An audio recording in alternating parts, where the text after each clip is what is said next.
salut les guests, aujourd'hui je vous emmène dans ma cuisine pour proposer une petite recette de ce livre, Les recettes enchantées. Voilà, une petite soupe, ça peut être sympa, voilà, fin d'année, on fait beaucoup d'excès, donc je vais vous proposer la soupe de Rémi. Allez, je vous emmène avec moi. Donc, qu'est-ce que ce livre, Les recettes enchantées? Eh bien, c'est... Bon, déjà l'auteur, on va parler de l'auteur, comme ça vous dira peut-être un petit peu plus. Donc, l'auteur, c'est Thibaut Villanova, voilà, donc chef cuisinier et expert en pop culture. Voilà, donc depuis 2014, il a fait des recettes inspirées donc, des cuisines des plus grandes références du cinéma, des séries télévisées, du manga, de la littérature fantastique et encore du jeu vidéo, voilà. Donc et tout ça c'est fait chez Hachette. Voilà les amis. Donc il y a d'autres volumes au niveau de Disney, hein. Je sais qu'il y a les desserts enchantés, enfin il y en a plusieurs. Moi j'ai opté pour celui-ci. Et aujourd'hui on va tester la soupe de Rémi. Donc on va ouvrir le beau livre. Alors il est vraiment très beau, hein. Très bien fait. Voilà, vous avez le petit... Et là vous allez avoir le sommaire, et nous ce qui va nous intéresser, voilà, ça va être ici. Donc c'est en page 58, donc rendez-vous en page 58. Donc voilà, page 58, nous y voilà, la soupe de Rémi. Donc ça doit donner ça au final. Alors je vous dis tout de suite, c'est la première fois que je fais cette soupe, je ne l'ai pas du tout testé auparavant. Donc on va tester ça ensemble. De l'autre côté vous allez avoir la recette juste ici. Et puis donc les temps de cuisson, voilà, il faut 20 minutes de préparation, temps de cuisson 35 minutes. Oui, vous voyez mon petit chat qui est là, il a faim. Il entend qu'on parle de cuisine. Voilà, et là, il va y avoir la façon de faire cette soupe. Et voilà les jolis légumes. Alors il va nous falloir, alors dans la recette ils disent un gros oignon, moi j'en ai mis deux parce qu'ils sont tout petits. Il va falloir du poireau, donc 3 poireaux, 3 blancs de poireaux. Alors à savoir que le vert du poireau aussi, s'il est propre comme là, vous pouvez le couper, l'émincer en petits morceaux et le congeler et l'utiliser pour d'autres soupes, ça se jette pas forcément. Il va y avoir une branche de céleri, donc juste ici, du persil plat et 5 pommes de terre. Alors moi j'en ai mis un petit peu plus parce qu'elles sont vraiment toutes rikiki. Donc voilà, j'ai pris ce que j'avais bien sûr.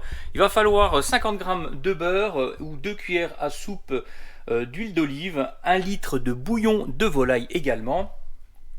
Et 50 g de boursin ail et fines herbes, voilà, pour mettre dans cette bonne petite sous-soupe. Et il va falloir également du sel et du poivre. Donc je vais préparer les légumes. Et puis on se retrouve tout de suite.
Et voilà, je fais suer mes oignons avec les 50 g de beurre. Donc je préfère le beurre parce que pour faire suer les légumes, c'est mieux le beurre que l'huile, parce que l'huile ça fait griller. Voilà. Donc on va les faire revenir pendant 2 petites minutes, histoire qu'ils colorent légèrement. Ensuite, on va rajouter nos pommes de terre, qu'on va faire revenir un petit peu avec les oignons. Et on rajoutera le reste des légumes. On fera revenir également encore quelques minutes. On rajoutera 1 litre de bouillon. Vous voyez, tous nos ingrédients sont là. On assaisonnera. Et c'est parti!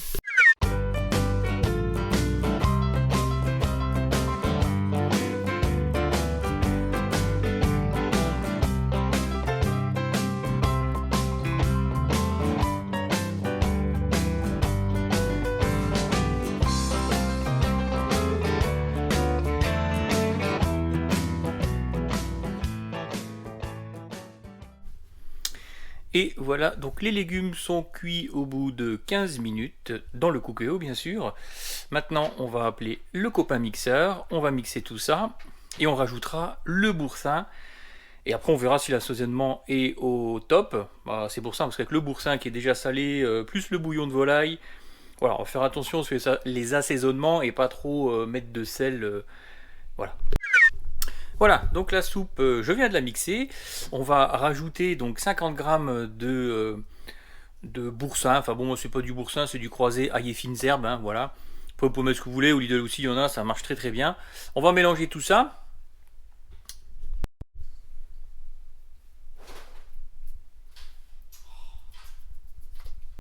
Voilà, une fois donc le fromage ail et fines herbes incorporé, voilà ce que ça donne. Donc, vous voyez, moi j'ai mis à peu près la moitié de la barquette. Alors dans la recette c'est dit 50 grammes. Après c'est au goût de chacun, hein. Voilà. Donc je pense qu'au niveau assaisonnement on est top. J'ai déjà goûté, vraiment c'est très très bon. Pour les soirées d'hiver, c'est vraiment top. Je vais le dresser maintenant dans une assiette. Et voilà donc le résultat final avec la petite déco avec le persil dessus. Donc c'est vraiment joli, en tout cas c'est super bon. Il faut dire que moi j'ai goûté, c'est super bon. Alors bien sûr, bon on n'est pas sur la même couleur, hein. Je pense que j'ai un peu chargé en boursin, mais bon c'est vraiment bon avec les légumes, c'est top. Si vous voulez la refaire, vous inquiétez pas, je vous mettrai les quantités et tout ce qu'il faut dans la description. Sinon... Et voilà, on arrive à la fin de cette vidéo. Donc les enfants ont validé la soupe, donc c'est le principal. Si les enfants valident, ah bah, c'est que c'est bon. Moi, je vais vous souhaiter de très bonnes fêtes de fin d'année, surtout en tout cas un très bon réveillon de Nouvel An. Et je veux remercier aussi les 37 abonnés voilà, qui me suivent, en tout cas pour cette année 2022. J'espère qu'il y en aura encore d'autres en 2023. Voilà, donc, et aussi, également, je souhaite de très bonnes fêtes de fin d'année à ceux qui ont regardé mes vidéos, qui les ont likées. Et même si vous avez regardé 30 secondes, c'est toujours sympa, en tout cas ça fait plaisir. Je vous souhaite encore de très très bonnes fêtes, prenez soin de vous et on se retrouvera donc en 2023. Voilà, pour de nouvelles vidéos. Allez, ciao ciao.